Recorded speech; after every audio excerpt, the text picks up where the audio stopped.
Hey guys, so in this episode, I have my second talk with Robert Gene Smith, the creator of FasterEFT. So I'm a certified FasterEFT practitioner, and before I started going to the trainings, I would see videos on Robert's site of people who would have a list of persistent chronic conditions that doctors couldn't help with, and they were able to heal themselves using FasterEFT. So these videos were almost too hard to believe until I started training and I met my fellow practitioners in training who are now my friends and who've had similar amazing out of this world healing success with FasterEFT. So Robert talks about the experiences of my friends, how the mind creates pain and what to do about it, and a little bit more. All right, enjoy. What's the biggest obstacle to getting what we want? Limiting beliefs and expectations created by our past experiences. These limits create a subconscious attraction of what we don't want and block what we do want. But we can turn it all around with a powerful tapping tool called FasterEFT and leading-edge law of attraction principles. In this podcast, life coach Mark Shihadeh explores both of these subjects with guests, as well as performs tapping demonstrations and sessions. Listen in and see for yourself how it all works. Welcome to the Tap It Out podcast. Hey everyone, welcome to the Tap It Out podcast. This is Mark Shihadeh and I'm here with Robert Gene Smith, creator of FasterEFT. Hey Robert. Hey Mark, good to see you. Glad for you to be here with me. And so today I want to talk a little bit about my experience with, I'm a practitioner and I've had, many people, co-practitioners with me go through the trainings, and I've seen the problems that they've had as far as, let's say, we'll talk about Phyllis. Now, Phil, she had chemical sensitivity. She was in bed. She was depressed. She wouldn't go out without a mask. And because of FasterEFT, she was able to change all of that and heal herself of these conditions that seem like they're just with you. And she would go to doctors and she couldn't do anything about it. And she couldn't heal herself until she started using the FasterEFT process. And then there's someone like Andrea, who's also a fellow practitioner. Mm-hmm. And she had severe bodily problems. Yeah. And then there's Heather, who had many conditions. Can you talk a little bit about what Heather had and how she was able to transform her body and her pain? Heather's story, like Andrea's story, and also like Phyllis's story, they had severe physical illnesses. I mean, they had illnesses that they were diagnosed, from POTS to Lyme disease, from chronic fatigue syndrome, ILMI.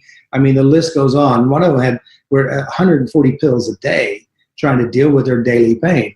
And this was just a part of their painful life. And several of them said, death was a close wish. If I only could just end this pain. And Phyllis, she found my videos on YouTube. She started working with the videos. She started getting sessions. Andrea, she's 22 years old, 22-year-old little kid, and she's having chronic fatigue. She can't go to college. She's depressed. She's just, her hope was trying to deal with food, try to get the right foods, and hopefully that will work. And it's the same with Heather as well. The list goes on. If you ever really want to see some really amazing transformations in people's lives, this is where you're going to see it, is in these stories. They're all on YouTube as well. And so this is major issues that a lot of modalities are unable to even get close to creating a real physical, emotional shift. Right. And so can we talk about how FasterEFT starts to turn that around, like a little bit more specific on the process of how someone who has these problems, how can they turn their life around and start to heal themselves?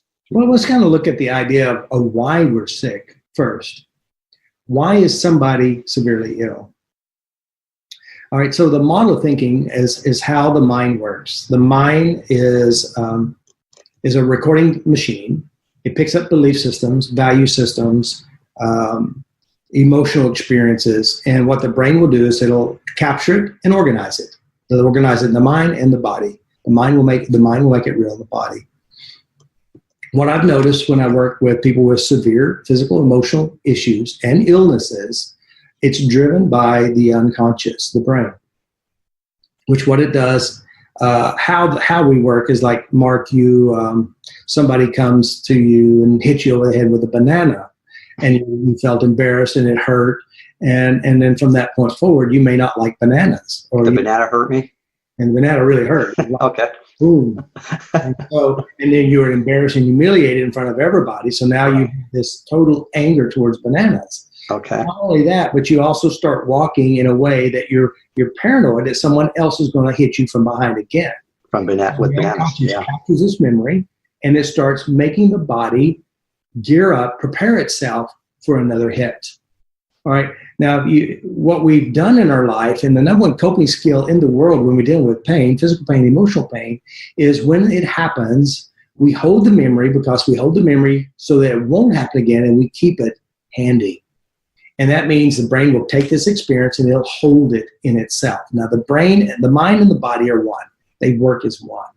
The brain is the culprit. It holds the references and makes the body respond.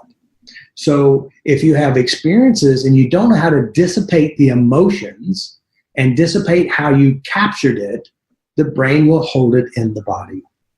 Right. Now, over time, if you've had a lot of physical, emotional traumas and abuses, the body is still carrying the pain and expressing the pain that the mind captured.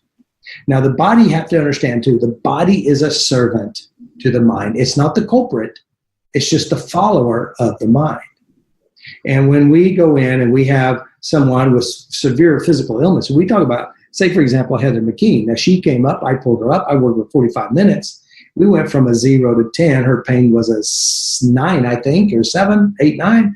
And by the time I got done, it was almost completely gone. Now, this is a lifetime of pain, but we weren't talking to the conscious mind. We're talking to the unconscious who holds memories. And the problem with Heather, like a lot of other people, you and I, we've had experiences, hurts, and pains, and we don't know how to dissipate the emotions. We don't know how to dissipate the physical and the auditory and the kinesthetic sensations. So the mind holds that, and over time, there's an accumulation of these experiences, and then illness is an expression of whatever is held. It kind of reminds me of this guy who came to see me, and he had no arm. He lost it in an accident. But yet he's taken these medications from the doctor to deal with the pain that in the arm that isn't there. Now, this is real pain. He feels it in his body or in the arm that actually isn't there. Mm-hmm. All right. So what the mind does, it captures pain, organizes pain, and repeats the pain throughout life unless you go and change the mind pain, and we call it brain pain. And he came in. Now, this is, his pain level from 0 to 10. It was a 9. Real physical pain in something that doesn't exist. And I went to the memory of the accident, and we changed the memory of the accident and how it happened and what he felt about it, and also the shame and anger, hurt and anger and all these experiences afterwards. After one session, 1 2-hour session, the pain was completely gone in the arm that wasn't there. Right. Because there is what you call, the brain has this great ability to hold on to pain, hold on to pains, and keep accumulating and building, because you have to understand, the purpose of pain is to keep you safe. The purpose of pain is to keep you alive. And have you ever noticed, like when you had an assignment due, or you had to speak publicly at school, or you had some big thing that you need to address and you got really sick? You got sick, yeah. And that's because the pain is a waving red flag trying to keep you safe. And unfortunately, if you have a lot of pains, a lot of traumas in your mind and your body, will begin to cry. So I say that pains in the body is emotional crying of memories unchanged or not rewritten. So you must learn how to change this. Now this is real pain.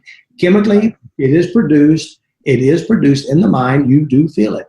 But when you change the mind, the brain pain, the pain disappears physically as well. Right.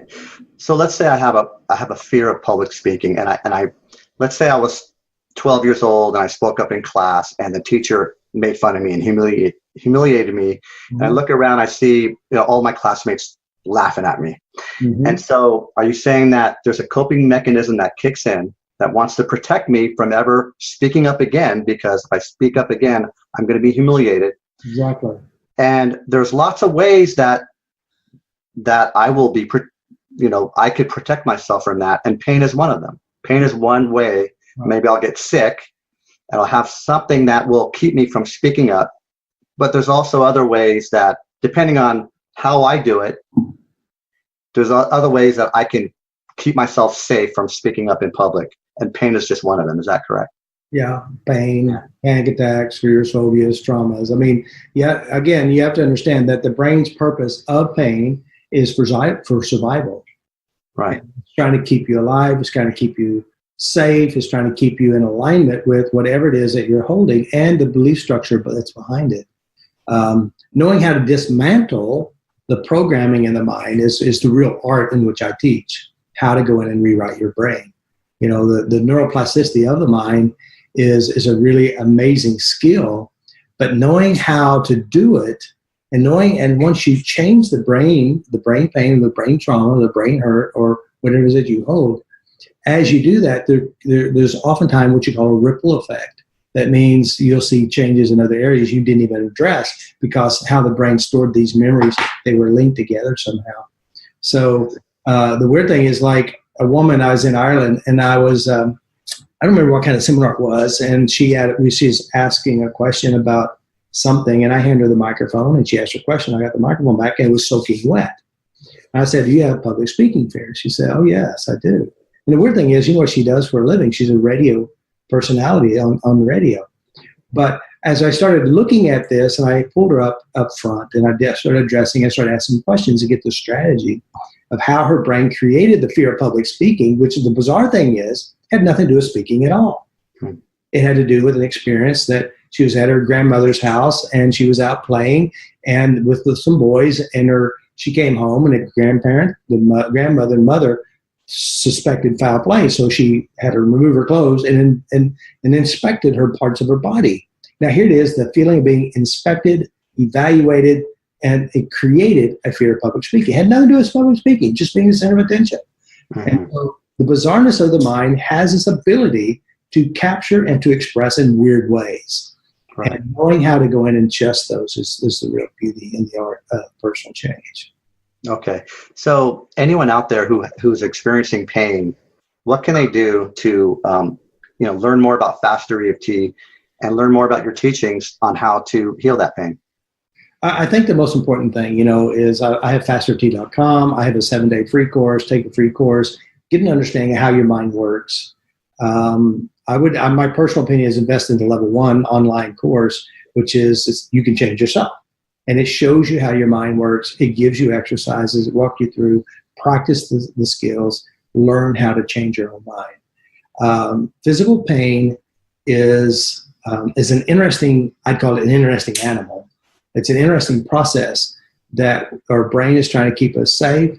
We have memories attached to people, parents, loved ones, and we have a tendency to mirror and act from that. But the most important thing is learn how to change your mind. The weird thing is you'll notice that you'll find big major resistance change in memory, because it is the memories that our brain uses that keeps us in the pain.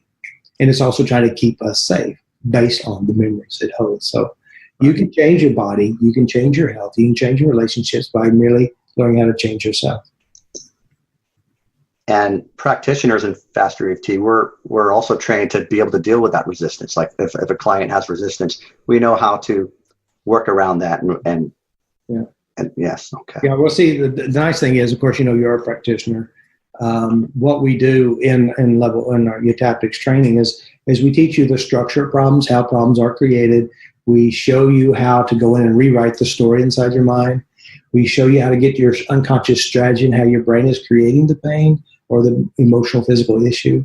And once you change the resources, the references, the proofs, and the ideologies around it, your body naturally follows. And it always follows the mind. So if you think of a happy thought, as you start thinking a happy thought, your body feels happy. You think of a negative thought, you start to think of it, you start to feel negative. So this is the structure of pain. This is the structure of all problems, basically. Learn how to change your mind, you change your life. So, well, I think this is awesome because lots of times people just separate pain from the mind, and you're there to show that there's a direct connection.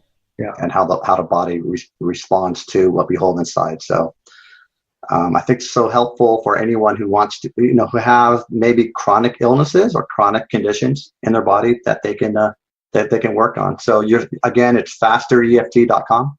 Yeah, FasterEFT. Okay. There's a lot to this, the pain stuff. There's so much information I have about pain, but there is hope.